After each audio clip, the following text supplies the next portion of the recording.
दुनिया की सबसे बड़ी कंपनी एप्पल का मालिक स्टीव जॉब्स, जो कि एक अरबपति था, 5 अक्टूबर 2011 में 10 अरब डॉलर का सरमाया छोड़कर 56 साल की उम्र में लबलबे के कैंसर के बाइस मरा।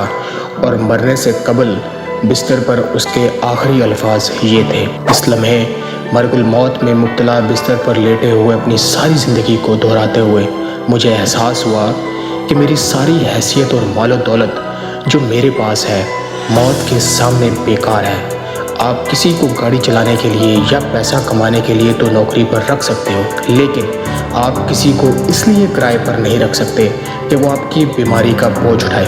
हम जैसे जैसे उम्र रसीदा होते हैं, अक्लमंद भी हो जाते हैं। चाहे आप 1,50,000 डॉलर की गाड़ी चलाएं या 2,000 डॉलर की, सड़क और फासला एक ही रहता है और हम एक ही मंजिल पर पहुंचते हैं। ज़िंदगी अगर जीना चाहते हो तो अपने से कमतर लोगों की मदद करके जियो, क्योंकि मालो मता तो सब यहीं रह जाता है। आपके साथ वो जाता है जो आप किसी के लिए करते हो।